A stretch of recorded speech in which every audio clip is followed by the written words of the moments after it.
प्रिय श्रोताओं, आपका स्वागत है। आज मैं आपको महर्षि अत्रि और सती अनुसुईया की कहानी सुनाती हूँ। ऋषि कर्दम की पुत्री अनुसुईया बेहद दिव्य कन्या थी। जब वो विवाह के योग्य हुई तो कर्दम ऋषि ने उनसे पूछा, पुत्री आप किससे विवाह करना चाहती हो?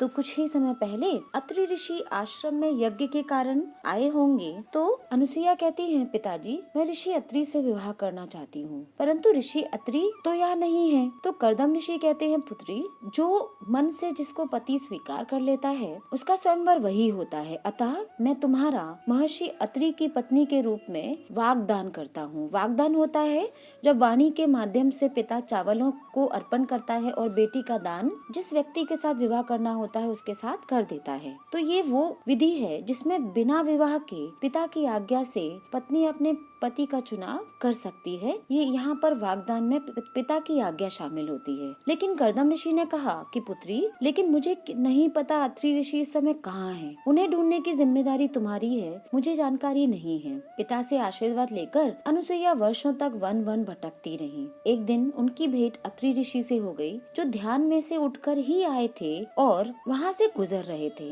अनुसुईया सामने आई। अत्रि ऋषि को सामने देखकर कहती है, स्वामी मेरे पिता कर्दम ने आपकी पत्नी के रूप में मेरा वागदान किया है और मैंने मन से हृदय से आपको अपना पति स्वीकार किया है। कृपया आप मुझे पत्नी रूप में स्वीकार करें। ऋषि अत्रि कहते हैं कि मेरे लिए सौभाग्य की बात है कि परम तेजस्विनी स्त्री से मेरा विवाह हुआ है, लेकिन देवी आप यहीं पर मेरा इंतजार करें, मैं अपने ध्यान की समाप्ति के बाद आपसे मिलता हूँ। और ये कहकर उन्होंने आज्ञा दे दी कि आप यहीं पर इंतजार करें। और दसियों वर्षों की तपस्या करने में अत्रि ऋषि का समय बीत गया और अनुसुईया उसी स्थान पर महर्षि अत्रि का इंतजार करती रही। बरगद की शाखें उनके ऊपर से चढ़ती हुई बरगद के बीच में वो छिप गई, लेकिन पति की आज्ञा का पालन उन्होंने किया और उसी स्थान पर वर्षों खड़ी होकर उनका इंतजार किया। जब ऋषि का ध्यान टूटा, उनकी समाधि पूरी हुई, जब वो लौटे तो देखते हैं कि बरगद के बीच में से स्वामी की आवाज आ रही है। वो देखते हैं कि वहाँ कौन है, कि स्वामी आपने मुझे, मैं अनुसुईया हूँ और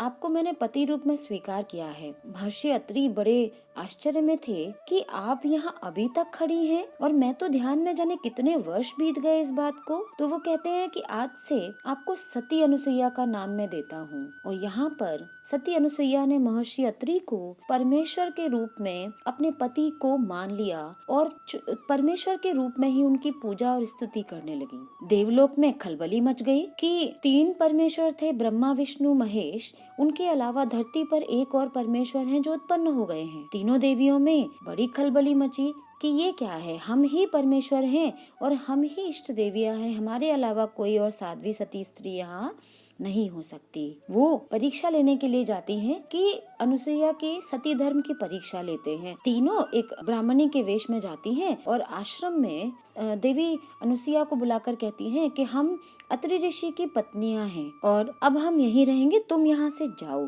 तो अनुसुईया कहती हैं कि मुझे कोई ऐतराज नहीं है, अगर मेरे स्वामी ने आपको पत्नी रूप में स्वीकार किया है तो मैं भी आपको स्वीकार करूंगी। आप बैठिए, मैं आपको भोजन जलपान कराती हूँ, आपका स्वागत करती हूँ। तीनों देवियां जो लक्ष्मी, सरस्वती और पार्वती थी, ब्राह्मणी के वेश में घर में उत्पात मचाने लगी और सारा सामान फेंक कर अनुसुईया को उन्होंने घर से बाहर निकाल दिया। दरवाजे पर अनुसुईया खड़ी है और अनुसुईया जब दरवाजे पर खड़ी थी वो कहती है, जब तक स्वामी नहीं कह देंगे तब तक मैं यहीं खड़ी रहूंगी, अगर स्वामी मुझे यहाँ से जाने के लिए बोल देंगे तो मैं यहाँ से चली जाऊंगी, लेकिन बिना उनकी आज्ञा के मैं नहीं जा सकती। तीनों देवियां अंदर हैं और अनुसुईया बाहर खड़ी हैं। इतने में अत्रि ऋषि आते हैं तो वो कहती है, देवी आप बाहर कैसे खड़ी हैं? कि स्वामी आपकी 3 पत्नियां आई हैं जो अंदर हैं और मैं आप ही का इंतजार कर रही थी, यदि आप आज्ञा देंगे तो ही मैं अंदर जाऊंगी, अन्यथा नहीं। तो ऋषि अत्रि कहते हैं कि नहीं, मेरा आपके अलावा कोई और दूसरी पत्नी नहीं है जिससे मेरा संपर्क रहा हो, मेरी कोई और पत्नी नहीं है। नारद ऋषि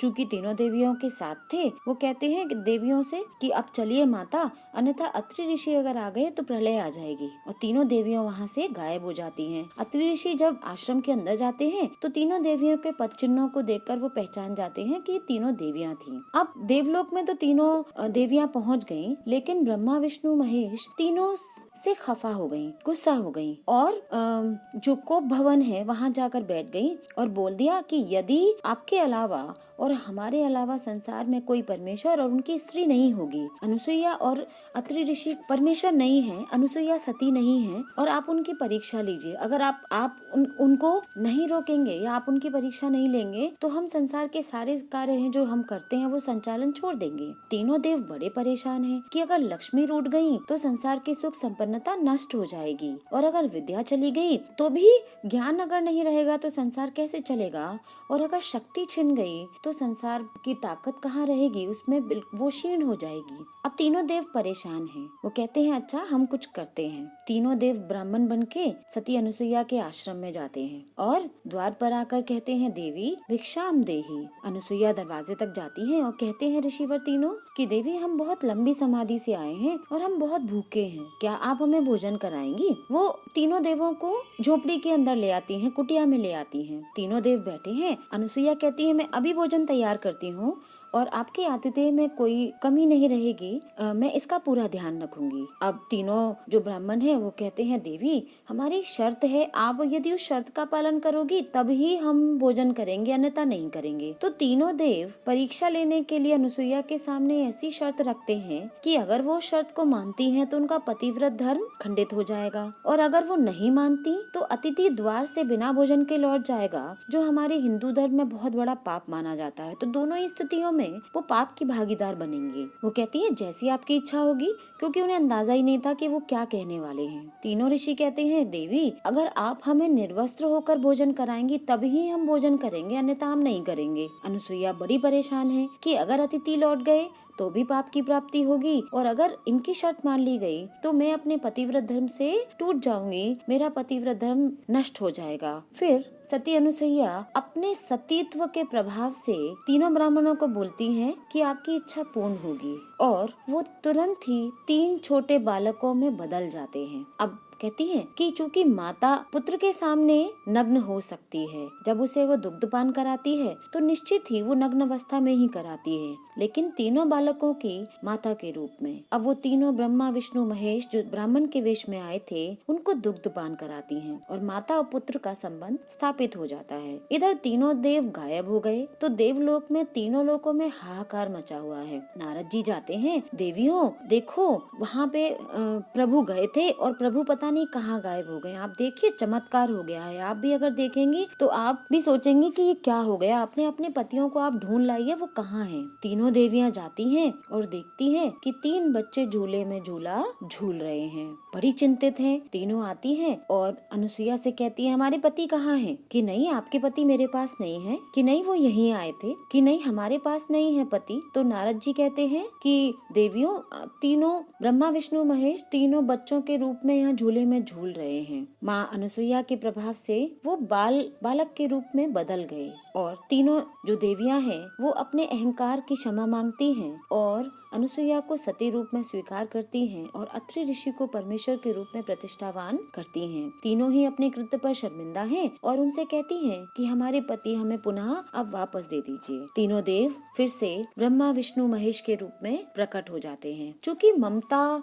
दुग्धपान कराया अनुसुईया ने तो ममत्व का भाव जाग गया। जब तीनों देव जाने लगे तो अनुसुईया कहती है देव मेरी तो गोद सूनी हो गई। कहाँ तो 3-3 बालक थे, अब मेरे पास एक भी बालक नहीं है। आप मुझे ममत्व का अधिकार मत छीनिए मुझसे। तीनों देव कहते हैं देवी आज से हमारा और आपका माता और पुत्र का संबंध। हम तीनों देवों की शक्ति से आपको एक ऐसा पुत्र पैदा होगा जिसमें ब्रह्मा की शक्ति, विष्णु की शक्ति और शिव की शक्ति विराजमान होगी और वो पुत्र हुए दत्तात्रेय। तो यहाँ तीनों देवों के आशीर्वाद से माता अनुसुईया सती अनुसुईया को महातेजस्वी भगवान दत्तात्रेय पुत्र के रूप में प्राप्त हुए और इस प्रकार तीनों देवियों का अहंकार चूर हुआ। सती धर्म की रक्षा हुई। अनुसुईया ने अपने पतिव्रत धर्म का पालन करते हुए अपने पतिव्रत धर्म की परीक्षा में वो खरी उतरी। तो ये है अनुसुईया जो बहुत विदुषी स्त्रियों में से गिनी जाती हैं।